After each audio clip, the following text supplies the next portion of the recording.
सिवान में बीजेपी के कौमी सदर जेपी नड्डा ने इंतखाबी रैली से खिताब किया। नड्डा ने तरक्की के नाम पर एनडीए के लिए वोट मांगते हुए लालू के दौरे इख्तियार की नुक्ताचीनी की। जेपी नड्डा जिंदाबाद।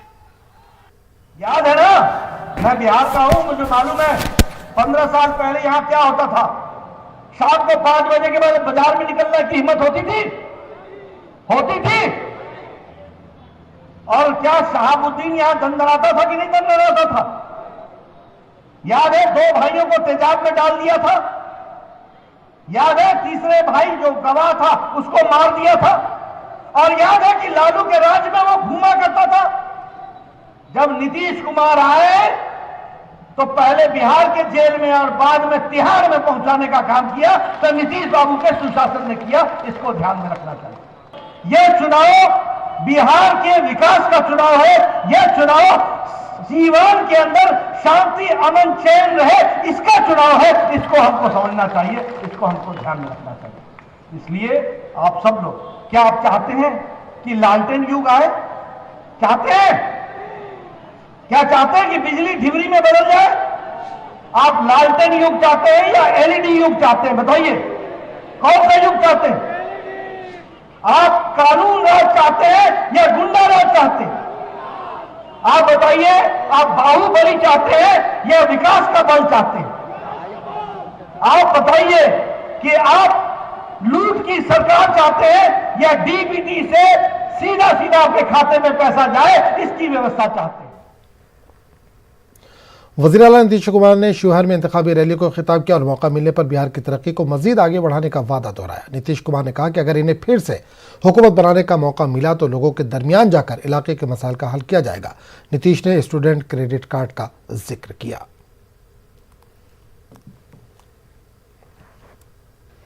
हम तो चाहते नहीं है कि हमारे बच्चे और बच्चियों को मजबूरी से बिहार के बाहर जाना पड़े। कोई इच्छा से जाना चाहे जाए, तो इतने संस्थाओं का निर्माण, गरीब परिवार के बच्चे बच्चियों को आगे पढ़ने में सुविधा नहीं थी, उनके पास धन नहीं था, पैसा नहीं था कि इंटर के आगे पढ़ा पाए, तो हम लोगों ने उसके लिए स्टूडेंट क्रेडिट कार्ड योजना की शुरुआत, 4 लाख रुपए तक की मदद। और हम हमेशा कहते रहे, ये मदद लीजिए और अगर नहीं लौटा पाइएगा इस ऋण को तो माफ भी किया जाएगा। हम सब दिन से ये कहते रहे और बहुत लोगों ने इसका लाभ लिया। फिर आगे काम करने का मौका मिलेगा। कोई काम बचा हुआ है उसको पूरा करेंगे और बिहार को विकास की नई ऊंचाइयों पर ले जाएंगे। और एक बार आगे जब फिर काम करने का मौका मिलेगा, हम इलाके में आकर के फिर खुद देख लेंगे कि कहां कुछ छूट गया है और क्या करना है। एक एक बात आपसे समझ करके उसके लिए काम करेंगे। यही हमारा सेवा है और आपकी सेवा करना ही हमारा। आरजेडी लीडर तेजस्वी यादव ने मधुबनी में इंतखाबी रैली को खिताब किया और 2 असेंबली सीटों के उम्मीदवारों के लिए वोट मांगा। इस मौके पर तेजस्वी यादव ने नीतीश कुमार पर जमकर निशाना साधा। बीजेपी के साथ जाने पर तंज करते हुए कहा कि इनका डीएनए खालिस है। तेजस्वी ने आवाम से वोट के चोट से सबक सिखाने की अपील की।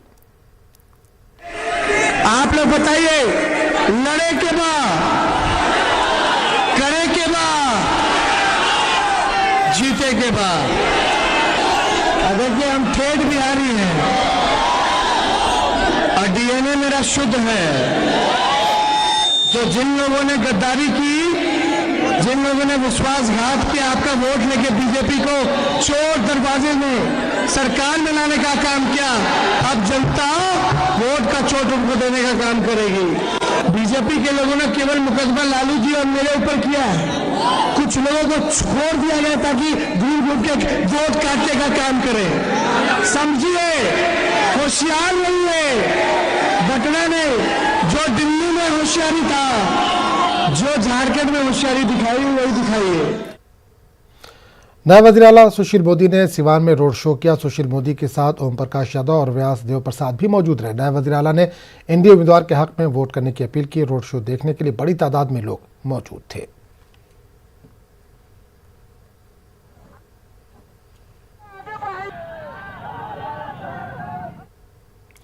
छपरा के परसा से जेडीयू उम्मीदवार चंद्रिका राय की बेटी और लालू यादव की बहू ऐश्वर्या राय ने अपने वालिद के लिए रोड शो किया। ऐश्वर्या राय ने इस दौरान लालू के खानदान पर हमला बोला और कहा कि इनके साथ नाइंसाफी की गई। इस खित्ते के लोग अपने साथ होने वाली नाइंसाफ़ी का बदला लेंगे। मैं आपको बता दूं कि ऐश्वर्या राय की शादी लालू के बड़े बेटे तेज प्रताप से हुई, लेकिन शादी के कुछ दिन बाद ही दोनों अलग हो गए और ये केस कोर्ट में चल रहा है। मैं अपने पिता के लिए वोट मांगने के लिए निकली हूँ। क्या लगता है लोग समर्थन देंगे आपको? देंगे, वो तो 10 तारीख को पता चल ही जाएगा। क्या आपके साथ जो अन्याय हो उसके लिए भी लोग आपको समर्थन करेंगे? बिहार बीजेपी सदस्य संजय जायसवाल ने तेजस्वी यादव पर हमला बोला। इन्होंने कहा कि आरजेडी के जिन लीडरों के बच्चे 10वीं पास नहीं कर पाए, इनके लिए एनडीए की सरकार बनने पर कोशिश होगी और मंशूर के मुताबिक इन्हें 10वीं पास करवाया जाएगा। वो 10th पास करे तो इसके लिए तो मैं थोड़ा सा चिंता करने की बात है, लेकिन जो बोल रहे हैं उनको भी सोचना चाहिए कि जो खुद 2 मुख्यमंत्रियों के सुपुत्र हैं वह नीतीश जी के राज में अगर 15 सालों में भी 10th पास नहीं कर सके तो यह सोचने की बात है। इस बार जब हमारी सरकार बनेगी तो हम जरूर चुनेंगे कि उस दल के जितने के बच्चे हैं जो 10वीं पास नहीं कर सके, इस बार जरूर हम उनको 10वीं पास कराएंगे। हमारे इलेक्शन का यह घोषणा पत्र भी रहेगा। बिहार के दूसरे और तीसरे मरहले के इंतखाबात को लेकर तमाम सियासी पार्टियों के लीडरों का मुख्तलिफ असेंबली हलकों में दौरा जारी है। जेडीयू के मुस्लिम लीडरान अक़लियती वोटरों को राग़िब करने की मुहिम चला रहे हैं। पटना में इस ताल्लुक से जेडीयू एमएलसी खालिद अनवर से बातचीत की हमारे नुमाइंदे महफूज आलम ने। बिहार असेंबली इंतखाबात को लेकर अब तमाम सियासी पार्टियों की नज़र दूसरे और तीसरे मरहले के इंतखाब पर टिकी हुई है। हमारे साथ जेडीयू एमएलसी खालिद अनवर साहब हैं।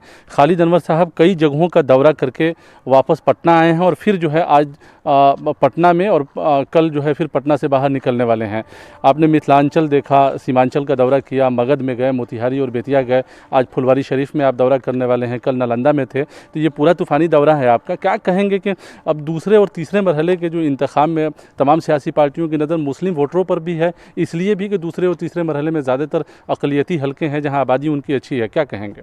देखिए, पहले मरहले का जो इलेक्शन हुआ हम मगध गए थे और मगध की सारी सीटों पे हमने देखा है और आपको ये सुन कर के हैरत होगी कि मुसलमानों में ड्रास्टिक चेंज आया है। यानी एक समझ ऐसी आई है कि भाई जो काम करने वाला है, काम करने वाले को हम वोट देंगे। यानी मगध के इलाके में और नवादा और ये इलाके में, नालंदा के इलाके में जहाँ वोटिंग हो चुकी है, आप यानी बड़े पैमाने पर मुसलमानों ने वोट दिया है जदयू को। और बाज़ जगहों पे तो ऐसा देखा गया कि आरजेडी से इतनी सख्त नाराज़गी है मुसलमानों के अंदर कि वो कुछ भी करने के लिए तैयार। ये भी कहा जा रहा है कि कई जगहों पर जो है आपके पार्टी से भी लोग नाराज़ हैं। देखिए, नाराज़गी, जमहूरियत में नाराज़गी होती है और जमहूरियत 100% वोट का नाम नहीं है। हो सकता है कुछ लोग नाराज़ हो, लेकिन मजमूई एतबार से जो देखा जाए, नीतीश कुमार से सब लोग खुश हैं। 100% लोग खुश हैं कि नीतीश कुमार आप लोग जो मुहिम चला रहे हैं, कई इलाकों का आपने दौरा किया, क्या बता रहे हैं? अब दूसरे और तीसरे मरहले में सबकी नज़र है, इन इलाकों में अक़लियती सीटें भी हैं। नहीं, बात तो वही की जा रही है कि भाई एक 15 साल तक जो तरक्की हुई है और 15 साल पहले जो जंगल राज था, नीतीश कुमार ने जो काम किया है, उस काम की रफ्तार और तेज़ होनी चाहिए। उस काम को और तेज़ करने की ज़रूरत है, उसको महमेज देने की ज़रूरत है। और अगर नीतीश कुमार हैं तभी लॉ एंड ऑर्डर भी है, तभी तरक्की भी है, तभी ये है। तो 15 साल बनाम 15 साल की जो सियासत है, क्या इससे बिहार को फ़ायदा होगा? आम लोगों को इससे क्या फ़ायदा है? नहीं, 15 साल बनाम 15 साल नहीं है। हम अपने 15 साल के कारनामों को बता रहे हैं। लोग जान रहे हैं, क्योंकि एक एक आदमी ने फ़ायदा उठाया है, एक एक आदमी तक फैज़ पहुंचा, लाइट हर आदमी को पहुंची है, सड़क से हर आदमी फ़ायदा उठा रहा है, पुल पुलिया से हर आदमी फ़ायदा उठा रहा है, समाज में अमन व अमान है तो उससे बिज़नेस और तिजारत और तालीम पे फ़र्क पड़ रहा है। तो ये सब लोग महसूस कर रहे हैं। बिहार 15 साल बनाम 15 साल इसलिए कहा जा रहा है कि एक उम्मीदवार जो तेजस्वी यादव जी हैं, वो किसकी विरासत हैं, किसकी विरासत संभालने जा रहे हैं। आपने देखा कि टिकट बंटवारे के अंदर ही उन्होंने यानी 2 दर्जन से ज़्यादा क्रिमिनल्स को टिकट दिया है। अगर वो जीत के आते हैं, सरकार बनती है, तो बिहार का क्या हाल होगा? वो ये कह रहे हैं कि जीत कर आएंगे तो बिहार में रोजगार मिलेगा। 10 लाख लोगों को रोजगार देने का वादा उन्होंने किया है। नहीं, रोजगार जरूर क्रिमिनल्स को रोजगार मिले। भाई आपने क्यों 2 दर्जन से ज़्यादा लोगों क्रिमिनल्स को टिकट दिए? वो क्रिमिनल्स तो तमाम सियासी पार्टियों में क्रिमिनल्स जीत करके क्या करेंगे? दूसरी बात यह कि रोजगार की कमी तो आपके परिवार को है। नीतीश कुमार ने 6 लाख रोजगार दिया दिया और आपकी 15 बरस की सरकार ने 90,000 रोजगार, इसी में कितना फर्क है? आप कितने ईमानदार है रोजगार देने के लिए? आप समझिए, आप नौजवानों को पकड़ के क्या ऐसा लगता है कि रोजगार का जो तेजस्वी का इशू है वो चल निकला है? चूंकि नीतीश कुमार ने एक बार कहा कि 10 लाख लोगों को रोजगार कहाँ से देंगे, जबकि आपके अलायंस में बीजेपी कह रही है कि 19 लाख लोगों को हम रोजगार देंगे, तो 10 लाख और 19 लाख का मामला यहाँ हो गया। देखिए, रोजगार एक इशू है इस देश में, इसमें कोई शक नहीं है, लेकिन रोजगार का इशू उन लोगों के लिए है जहां नीतीश कुमार नहीं है। नीतीश कुमार खुद इतने रोजगार उन्होंने पैदा किए हैं, आप जाके देख लीजिए कौन ऐसा मोहल्ला है, कौन ऐसा घर घराना है, कौन ऐसा कस्बा टोला है जहां पे उन्होंने लोगों को रोजगार देने की कोशिश नहीं की। फिर भी यहाँ बड़ी तादाद में बेरोजगारी है, 46% के आसपास आंकड़ा है। नहीं, 46% का आंकड़ा सिर्फ हिंदुस्तान में नहीं है, और बिहार की बात है, बिहार की जो आप बात कर रहे हैं, बिहार में है और दूसरे प्रदेश में है। तो नीतीश कुमार होंगे तभी तो रोजगार देंगे। अगर लॉ एंड ऑर्डर मेंटेन होगा, इंडस्ट्रीज आएंगी, कॉर्पोरेट घराने आएंगे, तभी तो रोजगार मिलेगा। अगर क्रिमिनल्स आ जाएंगे तो क्या रोजगार मिलेगा? जो लोग बाहर से जो आए हैं मजदूर बिहार में, खास तौर से कोरोना पीरियड में, वो दाने दाने को मोहताज हैं, उनके लिए काफ़ी मसला है, काफ़ी फेस कर रहे हैं वो सरकार की तरफ से या पार्टियों की तरफ से। ये कहना सही नहीं है जो मजदूर आए हैं, बल्कि तमाम लोगों को जो जिनके पास कार्ड है, राशन कार्ड है, उनको अनाज 6 महीने तक फ्री दिया जा रहा है। नवंबर तक यानी तकरीबन छठ तक ये अनाज फ्री में दिया जा रहा है, तो वो दाने दाने के मोहताज नहीं है। रोज़गार की जहाँ तक बात है कि वहाँ से लौट के आए हैं, तो हम लोगों ने बहुत कोशिश की कि अपने जल नल योजना के ज़रिए, गली नली योजना के ज़रिए लोगों को, सड़कों की तामीर के ज़रिए लोगों को ज़्यादा से ज़्यादा रोज़गार दें, और तकरीबन हम 40% लोगों को रोज़गार देने में कामयाब हुए बाहर से जो लोग। आखिरी 2 सवाल और, जो माइनॉरिटी के इलाके हैं सीमांचल मिथिलांचल में ख़ास तौर से, ज़ाहिर है अक़लियती आबादी के साथ भी कई सारे मसाइल हैं, हालांकि हुकूमत ये कहती रही है कि उनके भी मसले हमने हल किए हैं और किया भी है काफ़ी हद तक। तो इस बार जो है लोगों को आप बता रहे हैं, तो क्या बताएंगे? अभी आप जो दौरा करने जा रहे हैं कल से, तो क्या बताएंगे, किस मुद्दे पर वोट मांगेंगे? नहीं, मुद्दा वही है कि भाई नीतीश कुमार ने अगर काम किया और आप समझते हैं कि काम किया, उन्होंने ईमानदारी से काम किया, तो हम लोगों को भी ईमानदार होना चाहिए अपना नेता चुनने के अंदर, और नीतीश कुमार को दोबारा मौका दीजिए, नीतीश कुमार के नाम पर वोट कीजिए, नीतीश कुमार की सरकार बनाइए। जो बाकी काम है, जो काम है वो काम रह गया, काम होगा। एक सवाल आखिरी, क्या लगता है कि एलजेपी के उम्मीदवार जो है जेडीयू के उम्मीदवारों के लिए एक बड़ा चैलेंज बन रहे हैं अलग से चुनाव लड़ने पर? और उधर सीमांचल में ओवैसी साहब हैं, असदुद्दीन ओवैसी की पार्टी, वहाँ एक चैलेंज का सामना करना पड़ा है। नहीं, पॉलिटिकल पार्टियों को राइट है कि वो इलेक्शन लड़े, हर चाहे ओवैसी साहब की पार्टी हो, चाहे चिराग पासवान जी की पार्टी हो, लेकिन निगेटिव पॉलिटिक्स नहीं करनी चाहिए। चिराग पासवान जी ने निगेटिव पॉलिटिक्स किया, वो किसी को हराने के लिए इलेक्शन लड़ रहे हैं। इसको बिहार की जनता समझ गई कि भाई आप जीतने क्यों नहीं आ रहे हैं, आप हराने की बात क्यों कर रहे हैं कि नीतीश कुमार को हराना है। तो इसको जनता समझ गई, और इसका प्लस पॉइंट ये है कि लोगों की हमदर्दियाँ नीतीश कुमार को मिली है। और आप देखें फर्स्ट फेज़ के इलेक्शन में जिस सेक्टर को मैं समझ रहा था कि वोट नहीं मिला, बड़े पैमाने पर वोट मिला। तो ये चिराग पासवान जी की सेकंड और थर्ड फेज हमारा बहुत अच्छा होगा। और आपको सर्वे रिपोर्ट आ रही होगी, मिथिलांचल का इलाका, कोसी का इलाका, सारण का इलाका, इसमें बहुत अच्छे पैमाने पर हमको वोट मिलने जा रहा है। चलिए, बहुत शुक्रिया न्यूज़ 18 से बात करने का। तो आपने देखा, ये थे जेडीयू एमएलसी खालिद अनवर साहब, जिनका कहना है कि दूसरे और तीसरे मरहले के इंतखाब में भी उनकी पार्टी का परफॉर्मेंस अच्छा रहेगा। यहाँ पे भी रोज़गार का सवाल है और लोगों के बुनियादी मसले को हल कराने का वादा है। कैमरामैन राजेश कुमार के साथ महफूज आलम, न्यूज़ 18 पटना। बिहार असेंबली इंतखाबात के दूसरे और तीसरे मरहले के वोटिंग को लेकर तमाम सियासी पार्टियों के तैयारी शबाब पर है। दूसरे मरहले में पटना के असेंबली हल्कों पर वोट डाला जाएगा। पटना के दीघा असेंबली हल्के का जायजा लिया हमारे नुमाइंदे महफूज आलम ने। वाज़ेह है कि दीघा असेंबली हल्के में 18 उम्मीदवार किस्मत आजमा रहे हैं। जानकारों के मुताबिक दीघा में एनडीए और अजीम इत्तेहाद के दरमियान कड़ा मुकाबला होना लगभग तय है। दीघा असेंबली हल्का बीजेपी के पास है, जहां एक बार फिर से बीजेपी के संजीव चौरसिया मैदान में है। उधर अजीम इत्तेहाद के सीपीआई उम्मीदवार शशि यादव इनके मुकाबले में खड़े हैं। देखते हैं दीघा असेंबली हल्के के मुस्लिम वोटरों का क्या कुछ कहना है। बिहार असेंबली इंतखाबात को लेकर दूसरे मरहले में पटना में भी हक़ रायदही का लोग इस्तेमाल करेंगे। ये पटना का दीघा असेंबली हल्का है, जहाँ पे अजीम इत्तेहाद और एनडीए के उम्मीदवार के बीच सीधे तरीके से फाइट है। यहाँ सिटिंग एमएलए संजय चौरसिया हैं, बीजेपी के हैं, और सीपीआई से शशि यादव इंतखाब लड़ रहे हैं। यानी कुल मिलाकर ये कहा जा सकता है कि अजीम इत्तेहाद और एनडीए के बीच में मुकाबला होना तय है, जबकि दीघा असेंबली हल्के में 18 उम्मीदवार हैं। हमारे साथ काफ़ी सारे लोग हैं, जानने की कोशिश करते हैं कि दीघा में क्या मसले हैं। अगर आपसे समझने की कोशिश करें तो क्या लगता है यहाँ के मसाइल क्या हैं दीघा असेंबली हल्के के? देखिए, दीघा में लोगों को एक तो स्कूल का प्रॉब्लम है, अच्छे स्कूल्स नहीं हैं गवर्नमेंट के, वो ज़रूरी है। जो सड़कें हैं, लाइट का है या फिर ड्रेनेज है, इन सब चीज़ों की ज़रूरत है और लगातार सरकार जो है अपने स्तर से कोशिश कर रही है काम करने की, लेकिन जितना होना चाहिए था कैपिटल होने के नाते और शहर होने के नाते, यहाँ 2 किलोमीटर दूर पे राजभवन है, 2 किलोमीटर दूर पे मुख्यमंत्री निवास है, बगल में एयरपोर्ट है, तो उस हिसाब से जो डेवलपमेंट होना चाहिए मुझे नहीं लगता है कि अभी तक डेवलपमेंट हुआ है। शहरी इलाका है लेकिन डेवलपमेंट जिस हिसाब से आप लोग सोच रहे थे उस हिसाब से नहीं है। आपसे अगर जानना चाहें तो आप क्या कहेंगे? शहर में है, समनपुरा का ये इलाका है, अक़लियती आबादी ज़्यादा है, क्या लगता है जो उम्मीदवार यहाँ से चुनाव जीत कर जाते हैं, काम किए हैं या जो वादा किया था उन्होंने पूरा किया है? अभी का जो चुनावी पस मंज़र है उसके ऊपर क्या कहेंगे, जो मंजरनामा है उसके ऊपर क्या कहेंगे? ऐसा है कि जो उम्मीदवार जीत कर गए हैं नहायत शरीफ अच्छे इंसान हैं, अच्छे व्यक्ति हैं, लेकिन सरकार का अगर सहयोग नहीं हो विकास के मुद्दे पर तो एक विधायक कुछ नहीं कर सकता है। तो पूरे बिहार में जो सरकार है उसका किसी विधायक को सहयोग नहीं है, मैं अच्छी तरह जानता हूँ।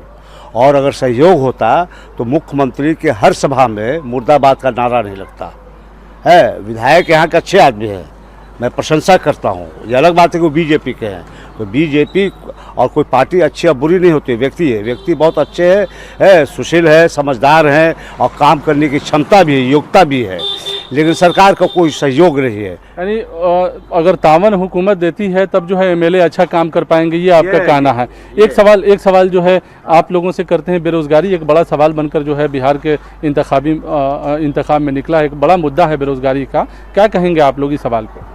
जी, बेरोज़गारी तो बड़ा मुद्दा है बिहार में, और चूँकि आज हमारे यहाँ जो बहुत सारे ऐसे नौजवान हैं जो पढ़े लिखे हैं, उन्होंने ग्रेजुएशन किया, बीटेक किया, बहुत सारी डिग्रियां लेकर के बैठे हुए हैं, लेकिन वो बेरोज़गार हैं।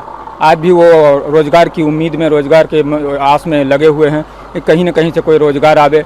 और जहाँ तक कि आप जान रहे हैं कि हिंदुस्तान में जो रोज़गार आया, पकौड़ा तलना और ठेला चलाना, जूता सीना, इन सब चीज़ों को रोज़गार बताया गया। ये तो रोज़गार नहीं है। रोज़गार जो होना चाहिए वो अस्थायी रोज़गार होना चाहिए, और ये रोज़गार जो है सरकार ही मुहैया कराएगी। बिल्कुल बिल्कुल। तो ये इस सवाल को लेकर, रोज़गार के सवाल को लेकर भी काफ़ी मुद्दे जो है चल रहे हैं। पटना में चूँकि ये दीघा असेंबली हल्का पटना शहर में है, तो क्या कहेंगे शहर की हालत क्या है, आप लोगों के हिसाब से क्या दिखता है? शहर को पहले से ज़्यादा अच्छा करना चाहिए, यहाँ एजुकेशन सिस्टम बेटर करना चाहिए, यहाँ के सारे रोड यहाँ पहले से अच्छी बननी चाहिए, रोड्स अच्छी बननी चाहिए, यहाँ लाइट की समस्या दूर होनी चाहिए, बिजली, पानी, रोज़गार, ये सारी समस्या है, ये सारी दूर होनी चाहिए। नीतीश कुमार या मौजूदा हुकूमत जो है अभी ये दावा कर रही है कि पटना को काफ़ी बदल दिए हैं। हालांकि हर सियासी पार्टियों के अपने दावे हैं, सब जो है अपने वादे और दावे करके इंतखाबी मैदान में उतरी हैं सभी पार्टियाँ। क्या लगता है आप लोगों को, किन सवालों को लेकर आप लोग जो है अपने हक़ रायदही का इस्तेमाल करेंगे? ये सबसे पहले तो बेरोज़गारी का मुद्दा सबसे ज़्यादा है, उसके बाद यहाँ पे साफ़ सफाई है, शिक्षा की नीति जो होनी चाहिए वो अच्छी होनी चाहिए, उसके बाद जितने भी औरतों का मसला है, औरतों की सुरक्षा के लिए कदम उठाना चाहिए सरकार को, उसके बाद जितने भी लोकल इश्यूज़ हैं वो सब पे सोचना चाहिए सरकार को, उस पर काम करना चाहिए, लोकल मुद्दे जो भी हैं। तो ख़वातीन का भी एक मसला यहाँ पे है सुरक्षा को लेकर। आप बताएं साहब, जो ये दीघा असेंबली हल्का है, क्या यहाँ के बुनियादी सवाल रहेंगे आप लोग जब इंतखाब में वोट डालने जाएंगे? सर देखिए, मुद्दा हमारा रोड, बिजली, पानी, ये तो उसको होना ही चाहिए, लेकिन जो बड़ा मुद्दा है वो है एजुकेशन सिस्टम। हमारे यहाँ बच्चे प्राइवेट से एजुकेशन लेते हैं और उस पर भी उसको जॉब नहीं मिलता है। तो दो चीज़, या तो सरकार एजुकेशन सिस्टम को ठीक करे और हमारे जो गवर्नमेंट टीचर हैं उनको एजुकेशन के बजाय उनको बाकी सारा काम में लगा देते हैं। नतीजा होता यह है कि स्कूल वगैरह में ठीक से काम हो नहीं पाता है और बच्चे को मजबूरन प्राइवेट इसमें जाना पड़ता है, जहाँ पैसे ज़्यादा खर्च होता है और फिर जॉब भी नहीं मिलता है। एक आखिरी सवाल आपसे करेंगे कि आमतौर पर जो है शहरी इलाके के मसले जो है अलग होते हैं और देही इलाके के मसले अलग होते हैं।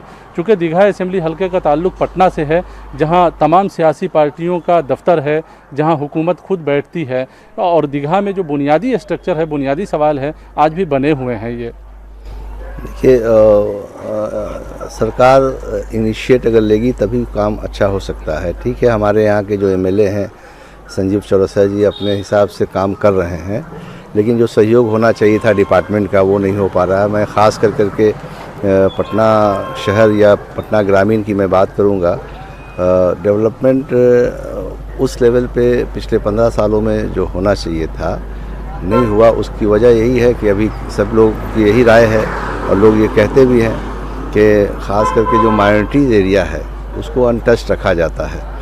तो ये अच्छी बात नहीं है। सरकार को तो सभी को लेके चलने की कोशिश करना चाहिए। चूँकि एमएलए हम लोगों के पड़ोस के हैं और पुराना संबंध है इस गांव से, तो उनका रुझान हमेशा वेलफेयर के लिए रहता है। लेकिन चूँकि सरकार माइनॉरिटीज़ एरिया को नज़रअंदाज करके चलती है और समनपुरा एक काफ़ी बड़ा इलाका है माइनॉरिटीज़ का, इसलिए अनटच्ड हर मामलों में है। ये सही है कि वोट ऐसा नहीं है कि एक ही तरफ जाता है। यहाँ के वोट पढ़े लिखे लोग हैं, सभी पार्टियों को देते हैं। और लेकिन अक़लियती इलाके को नज़रअंदाज किया जाता है, ये आपका कहना है। चलिए, बहुत शुक्रिया न्यूज़ 18 से बात करने का। तो आपने देखा कि ये दीघा असेंबली हलके के लोग हैं और दीघा असेंबली हलके में कई सारे सवाल हैं जिस सवाल को लेकर लोग जो है अपने हक़ रायदही का इस्तेमाल करेंगे। लेकिन बड़ा सवाल ये भी है कि लोग जो है सीधे तौर पर उम्मीदवारों को ज़िम्मेदार नहीं मान रहे हैं, ज़िम्मेदार हुकूमत को मान रहे हैं और ये भी कह रहे हैं कि अक़लियती इलाकों को नज़रअंदाज किया जाता है। हालांकि समनपुरा इलाके में जो अक़लियती आबादी है वो तमाम सियासी पार्टियों को वोट करती है। ज़रूरत इस बात की है कि अक़लियती इलाकों के भी मसले को हल किया जाए। कैमरा में राजेश कुमार के साथ महफूज आलम, न्यूज़ 18 पटना। वज़ीर दिफा राजनाथ सिंह ने बेगूसराय में इंतखाबी रैली को खिताब करते हुए अजीम इत्तेहाद पर निशाना साधा। राजनाथ सिंह ने कहा कि एनडीए ने जो वादा किया वो पूरा किया। राजनाथ सिंह ने जंगल राज का जिक्र करते हुए कहा कि बिहार अब तरक्की के रास्ते पर चल चुका है।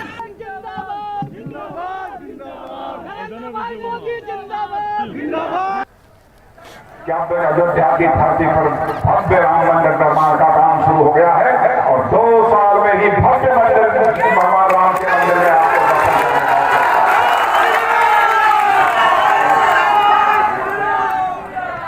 हर वादे को पूरा करेंगे, हर वादे को पूरा करेंगे। अब जैसे क्या कभी किसान भाइयों ने सोचा था कि हमारे यहाँ सीधे दिल्ली से 6000 चलेगा और हमारे खाते में आ जाएगा? पहुंचा है कि मैं पूछना चाहता। इसलिए हमारी आप लोगों से अपील है, आप लोगों से हमारी अपील है, तीर चलाइए, लालटेन बुझाइए और कमल खिलाइए।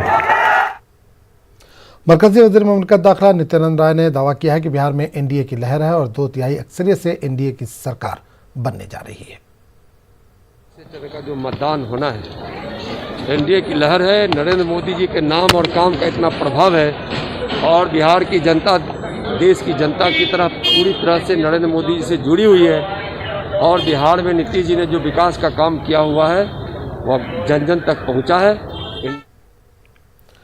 बेतिया के चनपटिया में इंतखाबी रैली करने पहुंचे बीजेपी रुकने पार्लियामेंट और भोजपुरी अदाकार मनोज तिवारी ने एक मरतबा फिर अदाकार सुशांत सिंह राजपूत की मौत के मामले को उठाया और कांग्रेस पर जोरदार हमला बोला। मनोज तिवारी ने अजीम इत्तेहाद पर निशाना साधते हुए कहा कि जंगल राज के शहजादा अजीम इत्तेहाद के लीडर बने हुए हैं। मनोज तिवारी गाना गावेला, मनोज तिवारी सिनेमा में काम करेला, लेकिन मनोज तिवारी बिहार के बच्चन के सुरक्षा खातिर वोटने तैयार बाटे। इसे है हमारे सरिस्वा के भाई बहन दीदी लोग याद रखे के पड़ी, चिंतन करे के पड़ी, आज के युवा पीढ़ी के याद करे के पड़ी कि हमनी के का कर्तव्य बाटे, हमनी के मार्गदर्शन केकर लेवे के बाटे, ओकर मार्गदर्शन लेवे के जे कहा था कि कैसे बाबू साहेब लोग सीना तान के चली है, फिर से वही नफरत के बीज बोआ ताटे जकरा के बिहार में आजकल जंगल राज के युवराज कहल जाता, जंगल राज के युवराज। तो इस बुलेटिन में फिलहाल इतना ही। आदाब।